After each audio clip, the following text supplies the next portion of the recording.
Hello everyone, कैसे हैं आप सभी लोग। उम्मीद है आप सभी लोग बढ़िया होंगे। मैं भी बहुत बढ़िया। आज के इस वीडियो में हम चर्चा करने वाले हैं GDCE मतलब जनरल डिपार्टमेंटल कॉम्पिटिटिव एग्ज़ाम के बारे में, जो कि WCR वेस्ट सेंट्रल रेलवे के जो भी नए एम्प्लॉई हैं उनके लिए निकाला गया है। उसके फॉर्म भरने की डेट है 3 अगस्त, मतलब कल से आप फॉर्म भर सकते हैं और 2 सितंबर तक फॉर्म भरे जाएंगे। इसके पहले जो ALP का फॉर्म निकला था GDC के थ्रू, उस वैकेंसी को इसमें मर्ज कर दिया है। तो RRC की जो अध्यक्ष हैं स्वाति अग्रवाल जी, उन्होंने कहा है कि जिन्होंने ALP का फॉर्म भरा था वो वैकेंसी इसमें मर्ज कर दी गई हैं, तो उन्हें GDC का तुरंत दोबारा से फॉर्म भरना पड़ेगा। अब GDC के अंतर्गत कौन कौन सी पोस्ट आई हैं? जूनियर इंजीनियर है ना, जैसे TRD में है, CNW में है, PWay में है, अलग अलग हैं। इसके अलावा टेक्नीशियन की हैं, टेक्नीशियन के अलावा गुड्स गार्ड यानी कि ट्रेन मैनेजर की हैं, और असिस्टेंट लोको पायलट की हैं।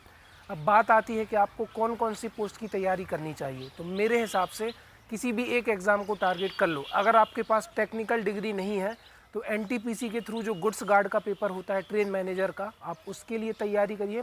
There is only single exam, है ना। GDC में केवल एक ही एग्ज़ाम होता है, उसमें आपको 2 एग्ज़ाम नहीं देने।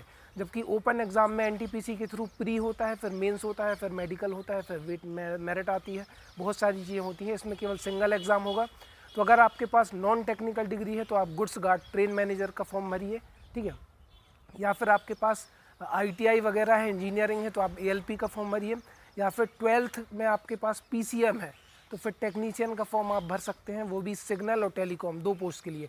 बाकी अलग अलग टेक्नीशियन की पोस्ट के लिए अलग अलग ITI मांगी गई है ना। उसी तरीके से इंजीनियरिंग में भी है। इंजीनियरिंग जैसे मैंने इलेक्ट्रॉनिक्स एंड कम्युनिकेशन ब्रांच से इंजीनियरिंग की है तो मैं किसी पोस्ट के लिए एलिजिबल हूँ। किसी ने मैकेनिकल से की है तो वो किसी पोस्ट के लिए एलिजिबल है। तो GDC के नोटिफिकेशन में ये प्रॉपर तरीके से आप देख लीजिए। और कल से फॉर्म भरने चालू हो जाएंगे, जो कि आपके 2 सितंबर तक फॉर्म भरे जाने हैं। और वन मोर थिंग, रेलवे में आप नौकरी कर रहे हैं, बाकी आपके जो पंख है, मतलब आपके जो हाथ पैर, आपका जो दिल दिमाग है, वो आपको प्रेरित करेगा आगे बढ़ने के लिए, अगर आप चाहते हैं आगे बढ़ना तो, ठीक है। अगर आप केवल कमियां देखेंगे, जॉब में परेशान रहेंगे, तो आप आगे नहीं बढ़ पाएंगे। तो GDC का बहुत ही सुनहरा मौका है। और इसके अलावा देखो, इसमें इन्होंने कहा कि 1 जुलाई 2023 तक रेगुलर एम्प्लॉय होना चाहिए। इट मीन्स आपके पास जून मंथ की पे स्लिप हो। तो जिनके पास जून महीने की सैलरी स्लिप होगी वही इस फॉर्म को भर पाएंगे। जिनके पास जून मंथ की सैलरी स्लिप नहीं है वो फॉर्म को नहीं भर पाएंगे। जिन्होंने लेट ज्वाइन किया है, मान लो किसी ने 19 जुलाई को ज्वाइन किया है, किसी ने कभी भी ज्वाइन किया है, तो वो फॉर्म को नहीं भर पाएगा, ध्यान रखना।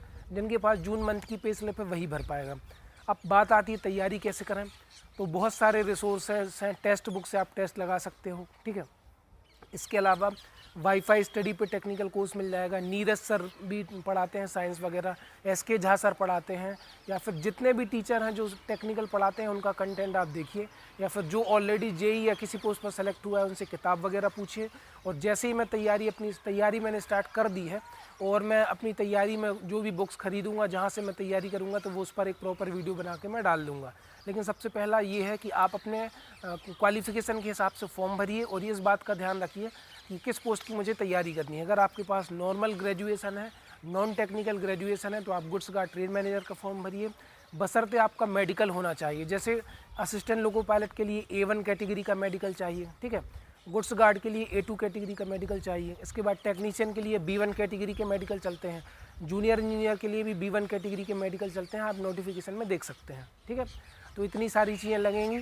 फॉर्म भरने में क्या क्या लगेगा उस पर भी मैं प्रॉपर वीडियो बना दूंगा। फिर भी मैं आप लोगों को बता दूं, 10th की मार्कशीट, एज प्रूफ के लिए, एजुकेशन की मतलब ग्रेजुएशन की marksheet, caste certificate, pay slip, आपकी फ़ोटो करंट वाली, सिग्नेचर, इसके अलावा आपका PF नंबर जिसको एम्प्लॉय नंबर या IPAS नंबर कहते हैं, आपकी HRMS ID, आपका मोबाइल नंबर कम्युनिकेशन के लिए, आपकी Gmail ID, जितना भी है सब कुछ लगेगा ये, ठीक है। तैयार रखना।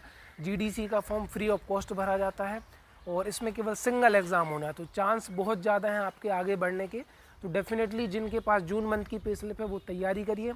और जब भी टाइम मिले, साइट पर टाइम मिले, नाइट ड्यूटी में टाइम मिले, डे ड्यूटी में टाइम मिले, रूम पर टाइम मिले, बाजार में टाइम मिले, कैसे भी टाइम मिले, आप पढ़िए और आगे बढ़ने के प्रयास करिए, ठीक है।